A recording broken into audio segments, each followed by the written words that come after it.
खबर मध्य प्रदेश के बालाघाट से है, जहां परसवाड़ा वनांचल क्षेत्र में निवास करने वाले आदिवासियों के लिए योजनाओं के नाम पर शासन द्वारा करोड़ों खर्च किए जा रहे हैं। बावजूद इसके अब भी वनांचल क्षेत्र के टोला और बस्तियों में रहने वाले ग्रामीण आदिवासियों को मूलभूत सुविधाएं भी उपलब्ध नहीं हो पा रही हैं।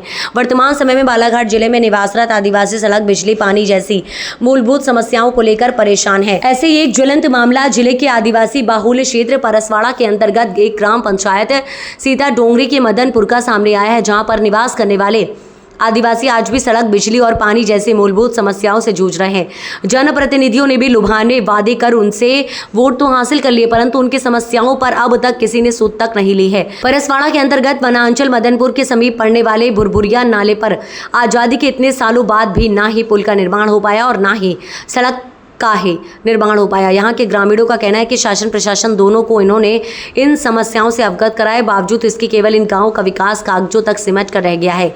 इस दौरान सैकड़ों से अधिक संख्या में पहुंचे ग्रामीणों ने कहा कि 15 दिनों में यदि इस दिशा में कोई सकारात्मक प्रतिक्रिया नहीं दी गई तो स्थानीय जनप्रतिनिधियों के साथ ग्रामीण धरना प्रदर्शन करेंगे। सुखबत्ती बाई यादव, मदनपुर। क्या समझते हैं आपकी? समस्या नाला, भुरभुरिया नाला का समस्या है। किस प्रकार की समस्या हो रही है आपको भुरभुरिया नाला से? ये नाला में चलने से दिक्कत होता है, स्कूल से बच्चे आते हैं तो उनको नापने से दिक्कत होता है, कोई डिलीवरी पीरियड में आने वाले हैं उनको दिक्कत होता है बाढ़ जाने से। ये सभी परेशानी के वजह से भुरभुरिया नाला बनना चाहिए। किसी को इन समस्याओं को लेकर किसी को आपने आवेदन निवेदन किया है? हाँ, आवेदन निवेदन किया है ग्राम सभा में, गांव में, सब में। क्या कहते हैं? बनेगा करके कहते हैं पर बनता नहीं। आपके सरपंच क्या बोलता है? सरपंच भी बोलते हैं बनेगा करके, पर नहीं बन पाता। क्या चाहते हैं आप? तो बनाना चाहते हैं, बनवाना चाहते हैं। हाँ। चलो ठीक है। क्या नाम है आपका? धनवंता बिसेन सर, कहाँ रहते हैं? मदनपुर। यही किनारे पे ही घर है मेरा। अच्छा, क्या समस्या है? समस्या है सर, ये नाले के कारण बहुत सारी दिक्कत परेशानी हो रही है हम ग्रामीण क्षेत्रों वाले को। और रात में जब नाले में बाढ़ रहती है तो कई आदमी लोग, सब कोई समस्या से जूझे हुए मेरे घर में आते हैं, गिर पड़ जाते हैं, फिर उठाने आना पड़ता है। हम लोग सोए रहते हैं तो हमको बुलाते हैं कि भैया गाड़ी गिर गई, भैया हम गिर गए, हमको चलो उठाओ। और फिर नहीं तो बाढ़ ज़्यादा होने के कारण मेरे घर में रुकते हैं, फिर मेरे को उनकी व्यवस्था करना पड़ता है मानवता के नाते। फिर उनकी समस्या को अब मानव ही समझता है उनकी परेशानियों को, तो इसलिए हमको भी ऐसी बहुत सारी दिक्कतों से सामना करता है। फिर कईयों की गाड़ी फंसती है तो पावड़ा लाओ, टुकना लाओ, ये करो वो करो, पैरा दो, ये सारी दिक्कतें हमको भी होती है सर। क्या चाहते हैं? हम चाहते हैं सर कि ये पुलिया जल्द से जल्द इसमें पुलिया बने, और बच्चे भी स्कूल नहीं जा पाते, बच्चों को, आशाओं को, सबको सब कुछ परेशानी है। हमारी पंचायत है सीता डोंगरी, वहाँ जाना पड़ता है हमको। तो ये रोड और ये पुलिया जल्द से जल्द बनना चाहिए, ये हमारी इच्छा है। अपना परिचय देते हैं। जी, मैं इस गांव मदनपुर की आशा कार्यकर्ता हूँ, प्रमिला कटरे हूँ। और मेरा यहाँ मैंने 18-19 साल हो गया मैं यहाँ कार्य कर रही हूँ। मेरे किस तरह की समस्या है? सर, मेरे को यानी यहाँ समस्या है कि जैसे रात को डिलीवरी केस आते हैं तो ये नदी के कारण मैं नहीं जा पाती। बारिश के समय तो ज़्यादातर मैं यानी डिलीवरी केस ये नहीं कर पाती, घर पे हो जाती हैं कभी तो। और क्या है, मेरे जो गांव के बच्चे हैं वो टीकाकरण से वंचित हो जाते हैं, क्योंकि इस साइड से उस साइड नहीं आ पाते। और क्या है कि और स्कूल के बच्चे हैं, ये इन लोग भी स्कूल नहीं जा पाते, और मैं बहुत स्वास्थ्य सुविधाओं से वंचित रहती हूँ। ये मेरी समस्या है और मेरे को ये चाहिए कि पुलिया बनना चाहिए। ये सबसे गाँव में कोई बीमार होता है तो उसको किस प्रकार की इलाज के लिए कहाँ ले जाते हैं? किस साधन से ले जाते हैं आप लोग? उनको इलाज के लिए हॉस्पिटल लेके जाते हैं भैया। हाँ, एक जैसे अपने पास खुद की सुविधा है तो हाँ, जैसे आ जाएगी, हाँ, ये आ जाती है तो किस प्रकार वो हादसा कैसे पार करते हैं आप? सर, उनको तो फिर वही है, फिर गोद में लेके जाओ, गाड़ी तो नहीं जाती, ऐसा है। और क्या है, फिर वो इलाज के लिए भी नहीं जा पाते, फिर वही गांव के डॉक्टर बुलाते हैं और उन्हीं से इलाज करवाते हैं। फिर कोई साधन भी नहीं ना हम लोग के लिए। हाँ सर, हुआ है। एक बार डिलीवरी हो गई थी और यहाँ पे गाड़ी बुलाई थी, सभी लोग बताएंगे 10 बजे रात को, 8 बजे से 10 बजे तक गाड़ी फंसी थी। गाड़ी फंसने की वजह से डिलीवरी केस वापस आ गया था हमारा, और वो डिलीवरी गाड़ी पे हो गई थी। ये परेशानी है हमारी बहुत ज़्यादा। भाई उइके कहाँ रहता? मैं बुर्रा टोला रथ हूँ। कौन से ग्राम पंचायत पड़ता है यहाँ? ये मदनपुर पड़ता है। ग्राम पंचायत सीधा डोंगरी पड़ता है। हो अल्लाह काइन समस्या है तोला। मोले नाले के समस्या है। मोर नाती नतर जाते हैं, कभी बह गई कभी कच्चू हो गए, तो हमारे नाती नतरन के नुकसान है। अभी बच्चे नहीं जा रही ने पढ़ेला, बंद कर देना पानी की वजह से, पूरा की वजह से। देखकर शिकायत नहीं की कहीं? अब शिकायत तो कब ले कर दही सुनाई नहीं, कोई बनाए ला ध्यान नहीं दे, तो हम का कर ले हम। अब काई बोलते हम तो। हाँ बोलते हैं, आते हैं तो हाँ बनाए देवो बोलते हैं। अच्छा काइन चाहता है? मैं यही नाला भुरभुरिया बन जाए यही चाहता, हम कुछ नहीं चाहन। हम गरीब आदमी हैं, कोई भी तरह से जीथन खाथन, हम नाला बन जाए बस भुरभुरिया। ठीक है भाई। सर मेरा नाम थामेंद्र कटरे है और मैं यहाँ यही मदनपुर के टोले बुरा टोला में रहता हूँ।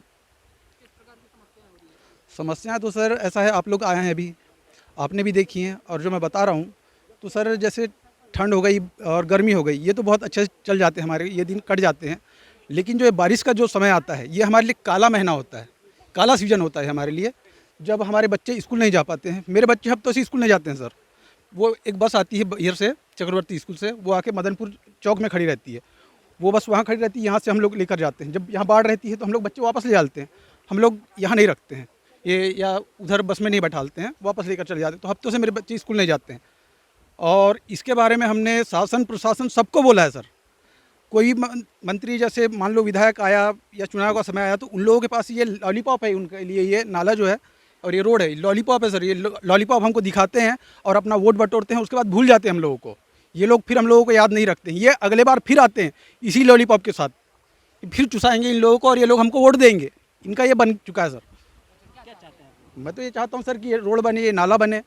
और पिछले बार मैंने विधायक चुनाव में वोट नहीं किया सर, क्योंकि मुझे बहुत ज़्यादा रंजिश है इस चीज़ के ऊपर से, तो मैंने वोट नहीं किया। और आने वाले समय में मैं सोच रहा हूँ कि हमारे गांव में भी ये चुनाव का बहिष्कार कर दें, लेकिन मेरी कोई सुनता नहीं है। लेकिन अगर एक दो बार बहिष्कार कर देंगे तो हो सकता है गवर्नमेंट को समझ में आएगा कि ये इस चीज़ का विकास होना चाहिए, तो ध्यान दे।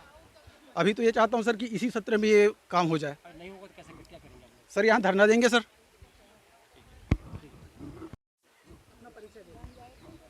सबसे पहले मैं मीडिया परिवार को धन्यवाद देना चाहूँगा, जो हमारी शायद समस्या के लिए आप लोग जूझ रहे हैं और आज इस पब्लिक के बीच आप लोग उपस्थित हुए हैं। तो आप सभी से मेरा नमस्कार। और मैं नवल पुसाम, सरपंच ग्राम पंचायत सीता डोंगरी। और जो हमारी जो समस्या है, जो समस्या आप देखें, आपने देख रहे हैं रोड और पुलिया, सबसे बड़ी ये समस्या है हमारे यहाँ। आजा दादाओं से जब से जन्म हुई तब से ना रोड बनी है ना ही पुलिया। और सबसे बड़ी समस्या हमारी इस पुलिया के लिए, रोड की बहुत बड़ी समस्या नहीं है, रोड बन जाएगी बड़ी बात नहीं है। सबसे समस्या यहाँ थी हमारे स्कूली जो बच्चे हैं, कॉलेज स्तर के बच्चे हैं। कई बार बच्चे ये समझ लीजिए कि 4 से 6 महीने बरसात का जो समय होता है, स्कूल बच्चे नहीं जा सकते हैं। इस तरफ प्राइमरी स्कूल है, इस तरफ माध्यमिक स्कूल है। इधर प्राइमरी के बच्चे माध्यमिक स्कूल के बच्चे नहीं जा पाते और प्राइमरी के बच्चे प्राइमरी नहीं जा सकते। ये हमारी सबसे बड़ी समस्या है। इस समस्या के लिए मैंने जी आपके द्वारा इस समस्या को लेकर किस तरह के प्रयास किए गए? सर, इस समस्या को लेकर मैंने शासन प्रशासन को, आरएस विभाग ने पिछले बार आई, यहाँ एसडीओ और सब इंजीनियर दोनों आए, हमारे सामने नाप किए, ये पुलिया बन जाएगी इस गर्मी में 23-24 में, चूँकि आज तक नहीं बना। प्रतिनिधियों से भी हमने एक आशा रखा, उनने भी आया, भूमि पूजन तक किया है यहाँ। मधु भगत ने भूमि पूजन, जब पूर्व में सरपंच विधायक थे, जब हमारे यहाँ वॉलीबॉल मैच का भव्य कार्यक्रम होता है जिसमें वो समापन के दिन आए थे, उन्हें भूमि पूजन किया। नानू कांवरे जी भी आए, मंत्री जी भी आए, नानू कांवरे मंत्री जी भी आए, फिर भी उन्होंने कोई किसी प्रकार की न पुलिया न रोड की समस्या का हल कर पाए। भूमि पूजन किसने किया था? विधायक महोदय मधु भगत जी ने, जब पूर्व में, जब पहले फर्स्ट वर्ष जब विधायक थे तब, क्योंकि आज तक कुछ नहीं हुआ। तो ये यहाँ की समस्या जी, यहाँ की समस्या, मान लो ये रोड और पुलिया नहीं बनेगी तो अंतिम समय में इसी वर्ष 23-24 की जो चुनाव हो रहा था विधानसभा लोकसभा, इसमें लोगों को बहिष्कार करने का एक माहौल तैयार कर लिया गया था कि हम यहाँ की मतदान बहिष्कार ही करेंगे। इस मतदान में एक भी वोट नहीं डालेंगे, क्योंकि हमने समझाया वोट देना बहुत ज़रूरी है। एक बार हम देख लेते हैं, अवसर देते हैं, हो सकता है उम्मीद की किरणें जागी है तो हो सकता है बन जाए। पर अब ऐसा नहीं होगा, रोड पुलिया नहीं बनेगी। निश्चित तौर पर आक्रोश जनता है, ये बहुत बड़ा आक्रोश और एक बहुत बड़ा वो हाँ आक्रोश प्रदर्शन करेगी और धरना प्रदर्शन करेगी सीधे पहियर से लामता रोड पे। जी, मीडिया के सभी बंधुओं को मेरा नमस्कार। मेरा नाम है करण तेकम, जनपद सदस्य, जनपद पंचायत परसवाड़ा, क्षेत्र क्रमांक 13। क्या कारण है इतने सारे लोग आज यहाँ पर मौजूद हैं और लोग अपनी भी अपनी समस्याओं को लेकर यहाँ शायद आए हुए, किस तरह की समस्याएं हैं? कारण बहुत ही विकट है, आप सभी लोगों के सामने है और ये चीज़ें छुपाई नहीं जा सकती है, क्योंकि जो विकट समस्या है, जो बरसाती नाला जिसको कहा जाए, ये लगातार अनवरत रूप से 6 महीने बहता है। और ये जो 4 महीने बारिश काल का जो होता है, यहाँ पर बाढ़ हो जाने की वजह से हमारे जो टोला बसाहट के जो बच्चे हैं, उच्च शिक्षा जो ग्रहण करना चाहते हैं, कॉलेज और मिडिल स्कूल और हाई स्कूल की, वो बच्चे 4 महीने की शिक्षा प्राप्त नहीं कर पाते। ये हमारा दुर्भाग्य है कि इस तरह का देश में हम जहाँ निवास कर रहे हैं और जहाँ पर आदिवासी क्षेत्र में बढ़ावा की बात की जा रही है, सरकार अनेक प्रकार की योजनाएं लेके आ रही है, किंतु वो योजनाएं कहाँ सिमट जाती है हमें पता नहीं चल रहा है। ये बहुत ही विकट परिस्थिति के दौर से हम लोग गुजर रहे हैं। मैं और हम सब मिलकर ये चाहते हैं कि लगातार कितने सालों से हम लोग प्रयास कर रहे हैं, लेकिन अभी तक ना सरकारें जाग रही है, ना क्षेत्रीय जो हमारे विधायक हैं या सांसद हैं, वो भी इस तरफ कोई किसी प्रकार का ध्यान नहीं दिया जा रहा है। हमारा अगला प्रयास ये है कि आज हम पूरे ग्रामीण जन के साथ यहाँ पर उपस्थित हैं, इस समस्या से अवगत कराने मीडिया के माध्यम से हम चाहते हैं कि ये संदेश सरकार तक जाए और सरकार की नींद खुले।